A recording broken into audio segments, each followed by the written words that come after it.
기도하겠습니다.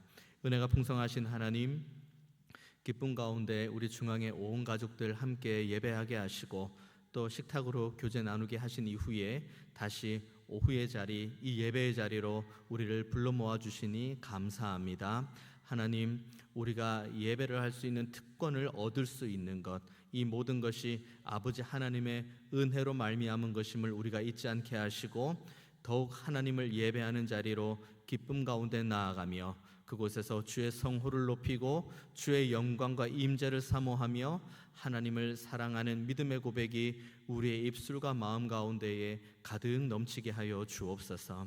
이 시간 하나님의 말씀을 받고 또 이 말씀 붙들고 하나님 백성다운 거룩과 성결의 삶을 회복하기를 원하오니 주께서 우리에게 들을 귀를 허락하시며 결단할 수 있는 믿음도 허락하여 주옵소서. 모든 것 주님 앞에 온전히 의탁드리오니 주님 홀로 영광 받아 주옵소서. 감사드리고 살아계신 예수님의 이름으로 기도하옵나이다. 아멘. 이제 이번 주는 우리가 욥기 말씀을 함께 통독을 합니다. 욥기 말씀은 사실 내용으로 보면은 어려운 내용은 그렇게 없습니다. 열왕기 상하 할 때는 사람 이름이 좀 헷갈리기도 하고 역대상하 볼 때는 왜 열왕기서하고 역대서하고 이렇게 내용이 좀 다른 내용이 있지라고 우리가 좀 의아해하면서 본문을 볼 수 있습니다만은 욥기 말씀을 읽으면 헷갈릴 사람도 없고 헷갈릴 이름도 없습니다. 나오는 등장인물이 똑같거든요. 그리고 그들이 나누는 대화도 그렇게 복잡하거나 어렵지 않습니다. 깊은 신학적인 철학이나 주제가 담겨져 있는 것도 아닙니다. 그냥 쭉 읽어 나가면 이게 무슨 의미인지 충분히 이해가 되는 내용들로 가득 차 있습니다. 다만 문제는 이것이 우리의 머리에 있는 지성으로는 충분히 이해가 되나 이것이 우리의 마음 가운데 깊이 동의가 되는 데까지는 굉장히 오랜 시간이 필요하고 그리고 이 욥기의 말씀을 우리가 온전하게 믿음으로 수납하는 데까지는 아주 높은 수준의 믿음이 우리에게 있어야 됩니다. 그래서 우리가 욥기 말씀을 읽을 때는 정말 하나님의 은혜와 도우심을 간구해야 되고 그리고 이 욥기 말씀을 쭉 읽어가는 가운데에 결국은 욥이 우리에게 보여준 믿음의 높은 수준, 그 욥이 하나님 앞에서 범죄하지 않았고 그리고 욥이 하나님 앞에 의롭다 인정받는 이 믿음의 길이 곧 우리의 길이 되기 원한다는 믿음의 고백과 기도를 저와 여러분 모두가 아름답게 올려드리기를 원합니다.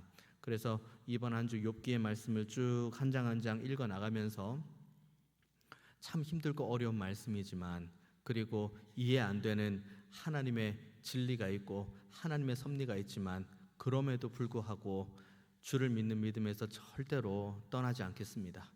하나님을 그럼에도 불구하고 사랑하는 자리에 늘 있기 원합니다. 이런 믿음의 고백이 가득 넘치는 저와 여러분 모두가 다 되시기를 축원을 드리겠습니다. 욥기에 대한 계관은 작년에도 함께 살펴보았고 올해도 이제 살펴보겠지만 욥기는 우리가 성경 중간쯤에 열왕기 상하 역대 상하 이후에 욥기가 나오니까 이제 이스라엘이 완전히 망한 다음에 한 사람을 택해서 하나님께서 이제 말씀을 주시는 걸로 우리가 생각할 수 있지만 기록 연대를 보면은 어쩌면 욥기가 가장 먼저 욥이 살아간 시대 자체가 아브라함 시대 정도 되기 때문에 굉장히 오랜 시절 전에 이 욥기가 이제 기록되었다는 것을 우리가 확인할 수 있습니다. 몇 가지 이제 증거되는 이유가 있죠. 첫 번째는 만약에 욥기가 이제 민수기 신명기 그러니까 모세 오경의 전통을 지난 이후에 만약에 욥이 이렇게 살고 있다면 욥이 하나님 앞에 제사한다는 내용이 나오진 않을 겁니다. 왜냐하면 제사 드리는 사람은 분명히 레위인의 그 계보 안에 있는 제사장을 통해서 하나님 앞에 예배할 수 있는 것이 이제 오경을 지난 이후에 이스라엘 백성들의 모습이기 때문에 오늘 본문뿐만 아니라 이제 이전의 본문 그리고 이후에 드러나는 욥의 행보를 보면 자녀를 위해서 번제 드린 내용 나옵니다. 그리고 온 가정을 위해서 자신이 직접 번제를 드린 내용이 나옵니다. 그러면 신명기 그러니까 레위기와 신명기를 통해 주신 하나님의 율법이 아직 있기 전의 상태가 지금 욥기의 상태입니다. 그리고 그 사람의 수명 자체가 지금 200수가 넘어가는 그런 내용들이 욥기에 나옵니다. 이후에 이스라엘이 가나안 땅에 이제 점령하고 거기에서 이제 쭉 지내면서 200살까지 사는 사람은 존재하지 않습니다. 그러니까 이 모든 것들을 쭉 이제 미루어 짐작해 보건대 많은 학자들이 욥에 대한 연대기를 추측을 하기로는 아브람 시대에 같이 동시대에 살았던 욥, 아니면은 어쩌면 아브람보다 더 이전에 살았을 수도 있다는 뭐 그런 가능성도 있습니다만은 그건 그냥 가능성일 뿐, 대부분 이제 아브람 그 정도 시대에 사는 사람이 욥이라고 보통 사람들이 이야기를 합니다. 그리고 그런 욥이 이제 오늘 본문을 통해서 쭉 이제 그가 하나님 앞에서 어떤 믿음을 가지고 살아가는지가 나옵니다. 욥은 하나님으로부터도 의롭다고 인정을 받고, 그리고 심지어 사탄으로부터도 인정을 받았습니다. 다만 하나님께서 그 욥을 바라보는 방식과 그리고 사탄이 욥을 바라보는 방식이 좀 다르죠. 하나님은 욥을 바라보시면서 저와 같은 순전한 이가 없다, 저와 같은 의로운 이가 없다라고 평가를 해주시는 반면, 여기 사탄의 입장에서 바라보는 욥은 의로운 것도 알겠고 순전한 것도 알겠으나 분명히 이유가 있어서 의롭고 순전할 겁니다. 그래서 이제 사탄이 이제 하나님께 참소하는 내용이 나오죠. 하나님께서 은혜를 주시니까 저렇게 순전한 겁니다. 하나님께서 날마다 저렇게 사랑을 베풀어 주시니 저 사람이 저렇게 의롭게 사는 겁니다. 그러면 이제 사탄이 뭐라고 참소합니까? 하나님 한번 거두어 가보시지요. 저 사람에게 하나님께서 그동안 주셨던 놀라운 사랑과 은혜를 한번 거두어 가보시지요. 그래도 욥이 여전히 하나님을 찬양하고 여전히 하나님을 영화롭게 하는지를 한번 보시지요 라고 이야기를 합니다. 그러니까 하나님께서 욥의 중심과 욥의 의로움을 아시고 사탄의 그 참소를 허용을 하십니다. 이 대목에 있어서 우리가 꼭 기억해야 될 것은, 하나님이 뭘 모르고 계시다가 욥이 사탄이 참소하기 때문에 그런가? 그러면 저 욥은 내가 그동안, 하나님 입장입니다, 그동안 내가 꾸준하게 뭔가 은혜와 사랑을 줬으니까 그래서 저렇게 말을 잘 들었나? 깨달음이 있어서 사탄의 말에 하나님께서 깨달음이 있어서 고난을 주셨다고 생각하시면 이것은 우리가 성경을 잘못 이해해도 한참 잘못 이해한 겁니다. 하나님은 전지전능하신 분이십니다. 모든 걸 다 알고 계세요. 우리는 시간과 공간의 개념 안에 묶여 있으니 당장 우리는 1분 1초 후의 일도 모르고 이 동시대에 다른 공간에서 무슨 일이 벌어지는지 모르죠. 하지만 하나님께서는 시간과 공간의 그 개념 안에 계시는 분이 아니십니다. 그러니까 처음과 나중이 되시고 영원 전부터 영원까지 계시는 분이시고 모든 것을 아시는 분이십니다. 사탄이 뭐라고 참소를 해도 그래도 하나님께서는 욥이 어떠한지에 대해서 충분히 알고 계시는 분이십니다. 그런데 왜 하나님께서 사탄의 참소에 고개를 끄덕이시면서 사탄이 그 요구하는 것에 하나님께서 이렇게 말씀을 하십니까? 첫 번째는 사탄의 참소, 사탄의 생각이 잘못되었고 그 모든 것을 넘어서서 욥이 의롭다는 것을 하나님이 이미 알고 계신다는 것 하나, 또 하나, 이 일들을 본문에 쭉 성경에 기록해 놓음으로 오가는 모든 세대가 고난도, 역경도, 환난도 사탄이 준 것처럼 보일지라도 결국은 하나님의 주권과 섭리 안에 모든 것들이 다 있다는 것을 이 본문을 대하는 모든 세대, 욥을 아는 모든 이들이 다 알기를 원해서 하나님께서 이 모든 것들을 허락하신 겁니다. 욥의 입장에서는 화가 날 수가 있고 욥의 입장에서는 억울할 수가 있죠. 마치 나 하나를 이렇게 희생시켜가지고 하나님의 원대한 뜻을 이루는 것처럼 보일지는 모르겠습니다만은 오늘 본문의 욥을 보십시오. 그런 욥의 말은 일절 없습니다. 입술로 범죄하지 않았다고 이야기를 합니다. 그리고 하나님 앞에서 정말 하나님 앞에서 어리석게 말하거나 행동하지 않았다고 본문을 기록합니다. 그리고 2장부터 쭉 우리가 본문을 이제 이번 주 욥기를 쭉 읽어보면서 여러 가지 인간적인 시행착오들을 경험해 나가는 걸 봅니다. 욥도 때로는 불평도 하고 원망도 하고 친구들은 말할 것도 없죠. 그런 일들이 쭉 벌어집니다. 그리고 마지막에 욥기의 그 마지막 장면에 하나님께서 웅장하게 등장을 하십니다. 욥도 불평불만을 했고 그리고 욥도 괴로워했고 친구들도 그러했고, 그런데 결국 하나님께서 누구의 손을 들어주십니까? 욥의 손을 들어주십니다. 그리고 욥의 친구들에게 명령을 합니다. 욥에게 가서 너희들을 위한 회개의 제사를 드리라고 부탁을 하라고 이야기를 합니다. 그러니까 하나님께서는 욥이 불평불만하는 모든 순간에도 하나님 함께 하셨고, 욥이 눈물 흘리며 애통했던 순간에도 함께 하셨고, 한마디로 욥이 숨쉬며 살아가는 모든 순간 하나님께서 함께 하시고 의롭다고 인정해 주신 겁니다. 이 의롭다고 인정해 주심 때문에 오늘 본문도 시작이 되는 거고, 이 오늘 본문을 대하는 우리들의 삶도 시작이 되는 겁니다. 만약에 저와 여러분, 이 본문을 대하는 저와 여러분이 기분과 상황에 따라서 하나님을 대하는 방식이 달라진다고 한번 가정해 봅니다. 좋고 행복하고 아무 문제가 없을 때는 하나님을 찬양하고 하나님밖에 없어요, 하나님 사랑해요, 하나님 감사해요 라고 고백을 하다가, 만약에 내 삶 가운데 조금의 어려운 일이 찾아오고 고난이 찾아오고 힘듦이 찾아오고 역경이 찾아와서 우리의 입술을 통해서 하나님을 향해서 불평과 불만을 한다. 그런 우리들의 모습을 하나님께서 모르실까요? 하나님은 아십니다. 우리가 어떠한 믿음의 견고함을 가지고 있을지라도 언제든지 넘어질 수 있는 연약한 존재라는 걸 하나님께서 너무 잘 알고 계십니다. 그렇기 때문에 이 부분에 있어서 우리가 하나님 앞에 정말 감사해야 될 것은 무엇이냐면, 우리가 때로는 기쁨으로 하나님 앞에 영광 올려드리고 때로는 하나님 앞에 애통함으로 어리석은 말로 하나님 앞에 범죄할지라도, 그래도 하나님께서는 우리를 여전히 주권적인 섭리로 붙드시고 우리를 바라보시면서 옳다고 인정해 주시기 때문입니다. 만약에 우리가 상황에 따라서 이 시시때때로 바뀐다면 하나님께서 그때, 그리고 만약에 하나님께서 그때마다 우리를 심판하신다면, 우리는 지금 이 자리에 있는 우리 모두는 단 한 명도 천국에 갈 사람 없습니다. 우리는 수시로 넘어지고 수시로 원망하고 수시로 불평하는 자리에 갈 때가 너무 많이 있기 때문입니다. 하지만 하나님께서는 우리의 중심을 보시고, 그리고 우리의 이 연약함에도 불구하고 우리를 의롭다고 인정해 주시고, 또 그렇게 인정해 주신 대로 의롭게 빚어가시는 분이 바로 우리의 아버지 하나님이십니다.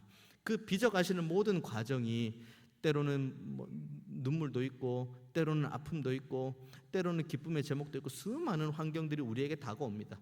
그러니까 우리는 누군가와 대화하는 것 하나, 누군가와 잠깐 스치는 것, 잠깐 그 모든 순간, 그 모든 것들도 다 우연은 하나도 없습니다.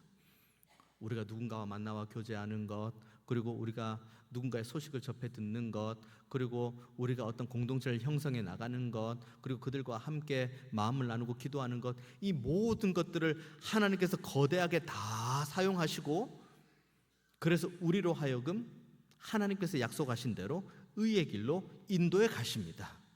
그러니까 우리는 하루의 삶을 살아감이 기쁨의 제목이 되고 감사의 제목이 되어야 됩니다. 왜냐하면 그 하루의 삶을 그렇게 사는 이 하루의 삶을 통해서 우리가 한 걸음 더 의로운 길, 한 걸음 더 거룩의 길, 한 걸음 더 성결의 길로 나아갈 수 있는 기회가 있기 때문입니다. 그런데 이것을 우리가 허투루 사용한다면 모든 것들을 우연으로 치부하게 되고, 모든 것들을 재수 좋다 재수 나쁘다로 치부하게 되고, 거기에 하나님이 온데간데 없이 다 사라져버리게 되는 거죠. 그러니까 우리는 내가 살아가는 모든 순간이 하나님의 은혜 안에 있다는 것을 한시도 잊지 않고, 매 순간 하나님을 향해 우리의 시선을 고정하고, 매 순간 우리의 마음을 하나님께 쏟아내고, 매 순간 하나님을 향해 온전하게 예배하는 우리 모두가 다 되기를 원합니다. 오늘 본문 보십시오. 4가지에 대한 재앙이 나옵니다. 쭉 보면은 첫 번째 이렇게 나오죠. 13절 보면은 이제 욥의 자녀들이 그 마다들의 집에서 음식을 먹으며 포도주를 마실 때입니다. 이제 죽음을 당하기 직전의 상황인 거죠. 근데 사환이 이제 욥에게 와서 이제 이 말을 합니다. 소는 밭을 갈고 나귀는 그 곁에서 풀을 먹는데, 여기까지가 정말 평화로운 일상, 아무런 문제가 없는 일상입니다. 그런데 15절 갑자기 스바 사람이 와가지고는 그것들을 빼앗고, 그것들 이제 이 가축들을 쳤던 이 종들을 죽이는 일들이 있습니다. 그 중에서 마지막에 그에게 나오죠. 나만 홀로 피하였으므로 주인께 아뢰습니다. 이게 한 번 나오는 게 아닙니다. 무려 4번이 나오죠. 16절 말씀, 그가 아직 말하는 동안에, 그러니까 한쪽에서 당신의 소들이 다 빼앗기고 종들은 죽었습니다. 라고 불행의 소식을 말하고 있는 그 동시에 누구 한 명이 또 오는 겁니다. 한 명이 와가지고 또 이야기를 하는 거죠. 갈대 이 16절 말씀이죠. 하나님의 불이 하늘에서 떨어져서 양과 종들을 살라버렸으니 나만 홀로 피하였으므로 주인께 왔습니다. 한쪽에서 불행에 대한 이야기를 지금 닥쳐온 이야기를 하고 있는데 또 와가지고 또 이 얘기를 하는 거예요. 그래서 이 사람이 와서 또 닥치는 이야기를 하고 있는데 17절 말씀 보면은 또 누군가가 그 닥쳐온 일들을 또 이야기를 또 합니다. 그리고 그 얘기를 또 하고 있는데 18절 말씀 보면은 또 누군가가 와가지고 그 이야기를 또 합니다. 그러면 이걸 쭉 한번 펼쳐볼까요? 맨 처음에는 소, 낙이 죽죠. 그리고 뭐 종 죽죠.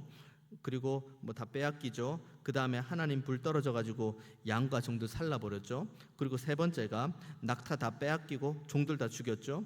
그리고 마지막에 자녀들이 다 죽는 내용이 나옵니다. 이게 하루 벌어지고 그 다음날 벌어지고 그 다음날 벌어지고 그 다음날 벌어진 일입니까? 한순간에 그냥 쭉 펼쳐놓고 보면은 한 사람이 이야기하고 있을 때 또 한 사람이 와서 이야기하고 또 한 사람이 와서 이야기하고 또 한 사람이 와서 이야기하는 겁니다. 그러면 결국은 이 모든 일들은 동시에 벌어진 겁니다. 하나님께서 허락하신 이 고난의 강도, 여러분 첫 번째 소유가 다 사라지고 종들도 죽고 그리고 그 소유도 자세하게 나오죠. 소, 나귀, 양 나오고 마지막에 이제 자녀들이 다 죽는 얘기까지 나옵니다. 우리는 욥기에 대한 내용을 다 알고 있으니까 나중에는 다 갑절로 채워주겠지, 갑절로 채워주시지라고 생각을 하고 우리가 안일하게 우리가 이 본문을 읽어 나갈 수 있지만 이것을 자신의 삶 속에서 치열하게 경험해내는 욥의 입장에서 한번 이 본문 봅니다. 마음이 어떨까요? 소를 잃었습니다. 나귀를 잃었습니다. 양을 잃었습니다. 종들은 다 칼에 맞아 죽든 불에 떨어져 죽든 그렇게 다 죽었다고 이야기를 합니다. 그리고 마지막에 자녀들이 다 죽었다고 이야기합니다. 근데 그 중간중간에 어떤 단어가 나오는지 아십니까? 바람이 왔다고 이야기하고 하나님의 불이 하늘에서 떨어졌다고 이야기합니다. 무엇을 의미하는 겁니까? 종들의 입으로 하나님의 불이 떨어졌다. 큰 바람이 왔다. 큰 바람이 불어 일으켰다는 것은 하나님께서 바람을 일으켰다는 것과 동의어입니다. 그러니까 이들이 종들이 지금 욥에게 와서 말하고 있는 내용들 중에 대부분을 뭐라고 이야기하냐면 하나님과 상관이 있는 고난이라고 이야기를 합니다. 자, 이 대목까지 왔습니다. 한번 저와 여러분 입장을 한번 바꿔보겠습니다. 당신의 소유가 하나님에 의해서 빼앗겼습니다. 당신이 가지고 있는 육신의 질병 하나님께서 주신 겁니다. 당신이 가지고 있는 이 놀라운 크고 놀라운 이 상실의 규모 하나님께서 허락하신 겁니다. 이 얘기를 지금 한 겁니다. 지금 이 종들이. 자, 이 얘기를 듣고 일반적인 사람은 어떤 반응을 보일까요? 일반적인 사람까지 갈 필요가 없습니다. 우리들은 어떤 반응을 보일까요? 입술 밖으로 대답하지 마시고 마음속으로 한번 대답해 보십시오. 과연 우리가 하나님을 그럼에도 불구하고 예배한다는 믿음의 고백을 할 수 있을까? 그럼에도 불구하고 우리가 하나님을 여전히 사랑한다고 믿음으로 고백할 수 있을까? 자녀들이 아픈 것만 봐도 마음이 아프다고 하는 것이 부모의 마음입니다. 그런데 오늘 본문의 욥을 보십시오. 자녀들이 아픔을 넘어서 자녀들이 모두가 다 하나님의 부르심을 받았다고 이야기합니다. 한 명, 두 명 남겨놓은 것도 아니에요. 모두가 다 동시에 한순간에 하나님께서 바람을 일으켜서 이 시기까지 보면은 우리의 고백은 내가 과연 하나님을 향해 그럼에도 불구하고 믿음을 가지고 나아갈 수 있을까? 그럼에도 불구하고 내가 하나님 앞에 무릎 꿇고 내가 죄인이라고 하며 정말 하나님 앞에 죄를 뒤집어 쓰고 하나님 앞에 나아갈 수 있을까? 제가 이번 주 이 본문을 가지고 설교를 준비하면서 이 본문을 내가 몇 번을 읽어보고 이 본문을 가지고 설교문을 썼다 지웠다 하면서도 담대하게 말씀을 나누지 못하는 것은 나는 과연 욥과 같은 고백을 할 수 있을까? 정말 어렵겠다. 욥과 같은 고백, 난 정말 이 고백을 내가 할 수 있을까? 아닌 척하고 설교를 할 수 있을지 모르겠습니다만은 아닌 척도 안 하고 싶었습니다. 어려운 건 어려운 거니까요. 그런데 그렇게 쭉 하는 가운데에 근데 욥의 고백을 봅니다. 20절의 말씀 보면은 욥이 일어나 겉옷을 찢고 머리털을 밀고 땅에 엎드려서 예배한다고 이야기합니다. 이제 뒤에는 이제 사람 이제 그 욥의 말이 나오고 20절에는 욥의 행위가 나옵니다. 저는 이 20절에서 일어나서 겉옷을 찢고 머리털을 밀고 땅에 엎드려 예배하는 이 본문 이 부분에서 저는 가장 큰 위로를 받았습니다. 우리는 보통 하나님 앞에서 큰 고난과 어려움을 당한 다음에 하나님 앞에 나아갈 때 왠지 아무 일도 없는 것처럼, 내가 아파도 안 아픈 사람처럼, 내가 고난이 있어도 고난이 전혀 없는 것처럼, 내가 어려운 일이 있어도 전혀 없는 것처럼 이렇게 옷 바로 하고 넥타이 이렇게 바로 매고 이렇게 와야 될 것처럼 우리가 하나님 앞에 나와야 될 때 그렇게 와야 될 것처럼 우리가 생각할 수 있는데, 오늘 본문을 보니 욥이 참담한 소식들을 네 가지를 동시에 듣고 나서 그 다음 그의 고백은 겉옷을 찢고 머리털을 밀고 땅에 엎드려서 예배하는 거예요. 그러니까 그의 감정을 하나님 앞에 숨기지 않았다는 거예요. 내가 너무 애통하다, 내가 너무 가슴이 아프다, 내가 너무 힘들다, 눈물 난다, 아프다, 상처가 된다, 이 모든 것들을 가지고 하나님 앞에 그대로 간 겁니다. 자신의 머리를 밀고 자신의 옷을 찢고 그 모든 감정을 가지고 하나님 앞에 고스란히 나가서 그 다음 20절의 말씀이 땅에 엎드려서 예배하는 겁니다. 하나님께서 기뻐 받으시는 예배, 하나님께서 우리를 향해 원하시는 예배가 바로 여기에 있습니다. 우리의 눈물이 하나님 앞에 올려드리는 예배의 제물이 됩니다. 우리가 가지고 있는 고난이 하나님 앞에 올려드리는 예배의 제물이 됩니다. 그리고 우리가 하나님 앞에 나아가는 예배 가운데에 우리가 가지고 있는 범사에 우리가 가지고 있는 모든 환경과 조건과 경험과 생각과 눈물과 애통과 기쁨과 그런 수많은 것들이 다 우리는 하나님 앞에 예배하는 데에 재료가 됩니다. 이게 왜 재료가 됩니까? 하나님께서 모든 것들을 허락하신 것이기 때문입니다. 하나님께서 허락하셨다, 하나님께서 알고 계신다, 하나님께서 지금도 여전히 나의 상한 심령을 위로하고 계신다, 하나님께서 여전히 나를 붙드신다, 하나님께서 여전히 나와 함께 하신다, 이 믿음의 고백이 없으면은 우리는 예배를 해도 껍데기만 왔다 가는 예배합니다. 내 눈물도 없고 내 아픔도 없고 내 고난도 없습니다. 그냥 아무렇지도 않게 왔다가 그리고 아무렇지도 않게 돌아가지만, 그렇게 돌아가는 발걸음 가운데 우리의 삶의 변화는 아무것도 없습니다. 삶의 변화, 도덕 윤리적인 변화를 말하는 게 아닙니다. 우리의 삶의 유일한 변화는 하나님 앞에서 내가 있다는 이 믿음의 고백을 하는 것, 이것이 우리의 삶의 변화인 겁니다. 하나님 앞에서 우리가 살아있다, 그러면 우리의 모든 마음과 생각과 그리고 우리의 입 밖으로 나오는 말은 완전히 달라지기 때문입니다. 그래서 욥은 하나님 앞에 수많은 정말 우리가 평생에 한 번 겪을까 말까 이 고난을 벌써 무더기로 4번을 한 번에 맞은 다음에 그 다음 하나님 앞에 엎드리죠. 내 눈물 잃었습니다, 내 아픔이 잃었습니다, 그리고 내 고통이 잃었습니다. 그리고 그 다음에 땅에 엎드려서 예배를 해요. 원망하고 불평할 수 있죠.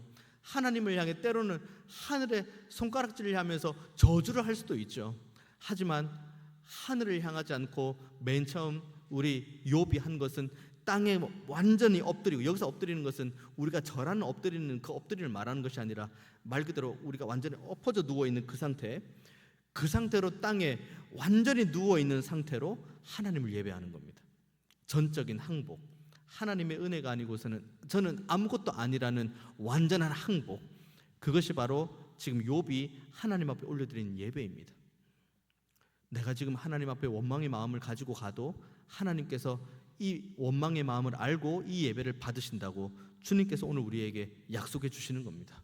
우리의 눈물을 가지고 우리의 애통함을 가지고 하나님 앞에 나아가면 하나님께서 우리의 애통과 눈물을 기억해 주시겠다고 오늘 본문에 약속해 주시는 겁니다. 욥은 그 기대가 있는 겁니다. 욥은 그 기대가 있어서 모든 것들을 다 맞은 다음에 땅에 엎드려서 예배하고 그 다음에 21절에 이렇게 하나님 앞에 고백을 하죠. 이르되 내가 모태에서 알몸으로 나와싸운즉 또한 알몸이 그리로 돌아가올지라. 주신 이도 여호와시요 거두신 이도 여호와시오니 여호와의 이름이 찬송을 받으실지니이다 하고 이 모든 일에 욥이 범죄하지 아니하고 하나님을 향하여 원망하지 아니하니라. 욥이 하나님 앞에서 범죄하지 않은 것, 그리고 욥이 하나님 앞에서 원망하지 않는 것, 이것은 무엇랑 동의어입니까? 21절에 나오는 것 말씀, 주신 이도 여호와시요 거두신 이도 여호와시오니 여호와의 이름이 찬송을 받으실지어다. 그러니까 우리의 고백은 이 두 가지 고백이 동시에 있어야 됩니다. 원망하지 않는 것, 불평하지 않는 것, 거기에서 이제는 넘어가서 여호와의 이름만을 제가 찬양하겠습니다. 여호와의 이름만을 제가 높이겠습니다. 이 믿음, 이것이 우리가 말씀을 나누고 그리고 우리의 머릿속에 들어오기에는 참 쉬운 믿음으로 보일 수 있을지 모르겠지만 이것만큼 어려운 믿음은 없습니다. 하지만 이 믿음이 우리가 추구해야 되는 믿음이고 우리가 반드시 소유해야 되는 믿음인 줄로 저는 믿습니다. 오늘도 이제 이 본문의 말씀을 붙들고 또 이번 한 주간도 욥기의 말씀을 쭉 읽어 나가면서 한 주를 한 걸음 한 걸음 떼면서 하나님과 동행합니다. 수많은 일들이 있을 수도 있죠. 우리가 기대하는 것과는 전혀 상관없는 어려운 일들이 우리의 삶에 닥쳐올 수 있습니다. 그리고 우리가 예기치 않는 기쁨과 감사의 제목도 있을 수 있습니다. 무엇이 됐든 그 모든 것은 다 하나님께서 허락하신 겁니다. 그러면 우리는 이것을 가지고 오직 하나님께만 영광 올려드린다는 믿음의 고백으로 나아가는 우리 모두가 다 되기를 원합니다. 이것이 바로 우리가 하나님 앞에서 올려드리는 영적인 예배가 되는 겁니다. 그래서 이번 한 주간 이 말씀을 기억하면서 주님, 정말 어려움 가운데서도 자신의 그 어려움을 재료 삼아 땅에 엎드려 예배하는 욥의 예배가 우리의 예배가 되기를 원합니다. 이 가운데에서도 하나님의 이름만 영광 올려드리기 원한다는 욥의 믿음이 우리의 믿음이 되기 원하고 욥의 찬송이 우리의 찬송이 되기를 원합니다. 우리의 입술을 함부로 열어 하나님을 저주하거나 원망하지 않게 하시고, 그리고 우리의 몸가짐을 함부로 움직임으로 주의 영광을 가리는 자리에 있지 않게 하시고, 어떻게 하면 하나님께 영광 올려드릴까? 어떻게 하면 하나님의 성호를 높일까? 어떻게 하면 주를 찬양하는 자리에서 더욱 하나님을 사랑하는 믿음의 고백으로 나아갈 수 있을까? 여기에 온 마음과 뜻과 정성을 모으고 하나님 은혜의 보좌 앞으로 나아가는 저와 여러분 되기를 원합니다. 그렇게 나아갈 때 하나님께서 우리를 단 한 번도 거저 돌려보내지 않으실 것이고 우리에게 예비하신 크신 은혜와 말씀을 주실 줄 믿습니다. 하나님은 살아계신 하나님, 우리와 여전히 함께 하시는 하나님, 그리고 우리를 사랑하시는 하나님이십니다. 그 하나님을 더욱더 온전하게 믿는 믿음, 이 믿음을 가지고 거룩과 성결의 삶, 모든 환경 가운데서도 주께만 영광 올려드리는 큰 믿음으로 하나님 앞에 나아가는 저 여러분 모두가 다 되시기를 주님의 이름으로 축원드리겠습니다. 기도하겠습니다. 은혜가 풍성하신 하나님, 참 어렵고 힘든 욥의 여정을 바라보며 우리도 이 여정을 걸어야 된다는 믿음의 결단을 주시니 감사합니다. 참 힘들고 어려운 길이지만 주님, 믿음을 가지고 한 걸음 떼게 하여 주옵소서.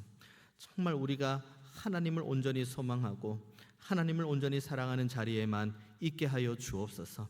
주신 이도 여호와시고 거두어 가신 이도 여호와시오니 우리의 입술엔 항상 하나님을 찬송하는 소리만 가득 넘치게 하시고 범죄하지 아니하며 하나님 앞에서 어리석게 행하지 아니하며 주의 영광 가리지 아니하며 날마다 하나님 앞에 영광 올려 드리는 자리에만 있게 하여 주옵소서.